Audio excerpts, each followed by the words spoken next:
Anderson Tendulkar trophy যদি series draw হয় তাহলে কার হাতে উঠবে?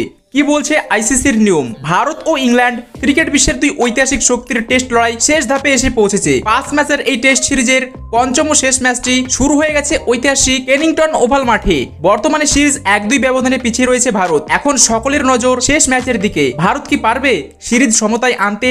আর যদি আনতেও পারে তাহলে অ্যান্ডারসন টেন্ডুলকর ট্রফি কার হাতে উঠবে? এই নিয়ে উঠেছে নানা প্রশ্ন, যার উত্তর লুকিয়ে আছে আইসিসির নিয়ম বিধিতে। বন্ধুরা, যদি আপনি টিম ইন্ডিয়াকে ভালোবেসে থাকেন তাহলে অবশ্যই ভিডিওতে একটি লাইক করে চ্যানেলটি এখনই সাবস্ক্রাইব করে দিন, আর নিচে কমেন্টে আই লাভ টিম ইন্ডিয়া লিখে দিন। তো বন্ধুরা, চলুন এবার দেখে নিই আইসিসির নিয়মে কি বলছে। আন্তর্জাতিক ক্রিকেট কাউন্সিল এর নিয়ম অনুযায়ী কোনো দ্বিপাক্ষিক টেস্ট সিরিজ যদি ড্র হয়, অর্থাৎ দুই দলই সমান সংখ্যক ম্যাচ জেতে, তাহলে ট্রফিটি আগের সিরিজের বিজয় দলের কাছেই থেকে যায়। এই ক্ষেত্রে ভারত ও ইংল্যান্ডের মধ্যে সর্বশেষ পূর্ণাঙ্গ টেস্ট সিরিজ 2021-22 ড্র হয়েছিল 2-2 ব্যবধানে। তবে তার আগেও 2018 সালে ইংল্যান্ড 4-1 ব্যবধানে সিরিজ জয় করে এবং সেই থেকেই তাদের কাছে রয়েছে ট্রফির দখল। যেহেতু আগের সিরিজে কোনো পক্ষই জয় হয়নি, ফলে পূর্ববর্তী বিজয়ী ইংল্যান্ডকেই ট্রফির বর্তমান অধিকারী হিসেবে ধরা হয়েছে। সুতরাং চলমান সিরিজ যদি ভারত শেষ ম্যাচে জিতে 2-2 সমতায় শেষ করতে পারে, তাহলেও অ্যান্ডারসন টেন্ডুলকর ট্রফি ইংল্যান্ডের কাছেই থেকে যাবে, অর্থাৎ ট্রফি হাতে তোলার সুযোগ থাকবে না ভারতের সামনে।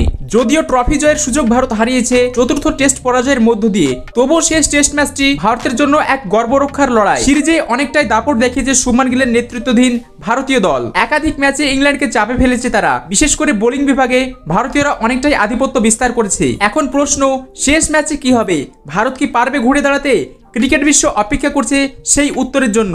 টেস্ট ক্রিকেটে প্রতিটি ম্যাচই আলাদা রোমাঞ্চ। অ্যান্ডারসন টেন্ডুলকর ট্রফিকে ঘিরে উত্তেজনা তুঙ্গে উঠেছে ঠিকই, তবে নিয়ম অনুযায়ী সিরিজ ড্র হলে ট্রফি বর্তমান অধিকারী দলের কাছেই থাকবে। সেই হিসাবে ইংল্যান্ডই থাকবে ট্রফির মালিক। যদিও ভারত জয় দিয়ে সিরিজ সমতায় আনতে পারলে তা তাদের জন্য হবে এক মনস্তাত্ত্বিক জয়, সমান রক্ষার জয়। শেষ ম্যাচে দুই দলের জন্যই থাকবে আলাদা আলাদা প্রেরণা। দেখা যাক কে হাসে শেষ হাসি। তো বন্ধুরা, এই ছিল আজকে ছোট্ট ভিডিও। আশা করি ভিডিওটি ভালো লেগেছে। যদি ভিডিওটি ভালো লেগে থাকে তাহলে অবশ্যই ভিডিওতে একটি লাইক করে চ্যানেল সাবস্ক্রাইব করে দিন। দেখা হচ্ছে পরের ভিডিওতে। ততক্ষণ ভালো থাকবেন, সুস্থ থাকবেন।